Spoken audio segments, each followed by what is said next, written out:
Why is nobody talking about this? I don't know, but there is a weapon in Warzone that is better than any AR, battle rifle, and even SMGs. Hello everyone, I wasn't planning on making this video, but as a creator, I have the responsibility of making sure that you guys get the proper truth. And I'm starting to get sick and tired of watching all these creators lie to their own viewers by booting up a VPN lobby so whatever weapon they're using looks OP and it's called the meta. So today we're gonna go over the best ARs, battle rifles, and sniper supports. And then we're gonna end it with a weapon that nobody is talking about. Now let's get it. Alright, so starting off with the sniper support category, we have the new AR, the M13C. This weapon is trash at range and you should never use it like that.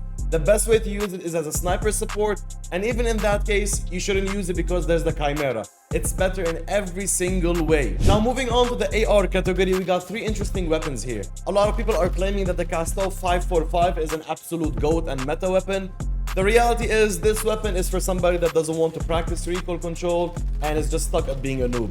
Respectfully, if you want to use this weapon and you don't want to get better, go ahead. This is the proper build for it, but don't say that this is the meta. Do not tell people that this is the meta because it's not even close. In second place, we got the new weapon, the FR Avancer. After the buff that it got recently, it became a beast. If I want to go for the aggressive and mid-range fights, I prefer using this build. But if I want to go for something with a long-range multiplier, I just switch the muzzle and use this build instead. The FR Avancer is basically number 1 and 2 at the same time. It has less recoil than number 1, but number 1 will still kill a little bit faster. Now when it comes to the number 1 spot in the AR category, the Kastov 762 takes it by having the best time to kill.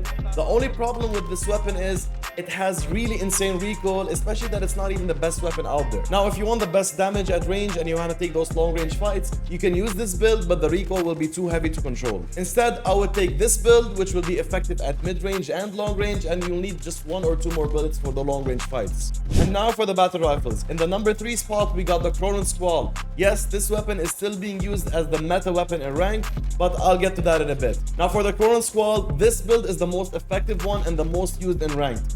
It has minimal recoil and it makes it easy to use and very versatile. But if you want to use the Cronen Squall at specifically long range fights, then switch out the muzzle and use it like this. Now in the number 2 spot, we got the SO14. I don't know why people forgot about this weapon. It's still better than the Cronen Squall by a long shot, and in single fire it's even more deadly.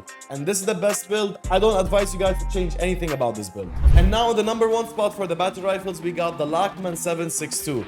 This weapon dominates all the battle rifles with ease. The only time that it's close to something else is at the 50 range mark, where it becomes close to the SO14. So we got 3 great weapons. The Cronen Squall, which is very versatile and still being used by most, if not all, the ranked players. The Kastov 762 AR, which is being claimed to be the greatest weapon, and it does have a better time to kill than the Cronen Squall, but keep in mind, the recoil on it is not that great and it has a 40 round mag. That's why I don't think it's a viable option and why nobody is actually using it in rank.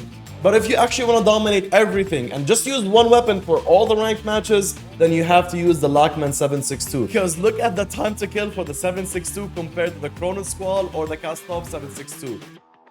I don't, like, guys, do I really need to explain why this is the best weapon out there right now? For the 762, I advise you guys to use this build as it negates any horizontal recoil, and all you have to do is pull down. Now, how to change the loadout attachments to suit your own preference in case you have a certain problem or a certain skill set that you still didn't work on a lot. First thing that you need to do is go to sim.gg. This is where you'll find all the data for every attachment and every weapon. We're gonna go to Modern Warfare 2, click on Gunsmith. We're gonna go for the battle rifle category and get the Lachman 762. So in my case, I went for the muzzle that is the TY-LR8. You'll see that it has the best horizontal recoil control, and my friend suggested that I should use the Tempest JH50, which has the best vertical recoil control. So what do I choose and what do I pick? As a Warzone coach, I always say that vertical recoil can be controlled by either pulling down your thumb or pulling down your mouse. It doesn't matter. It's a skill that anybody can learn with ease. As for horizontal recoil, it's mostly randomized when it comes to that.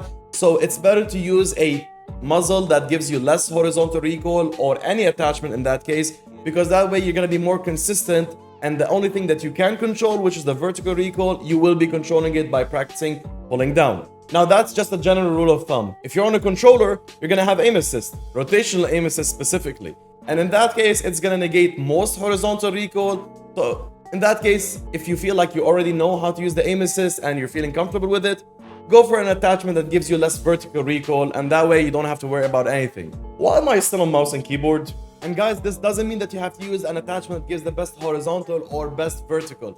There's a lot of attachments out here that give you a little bit of both. That can also work for you.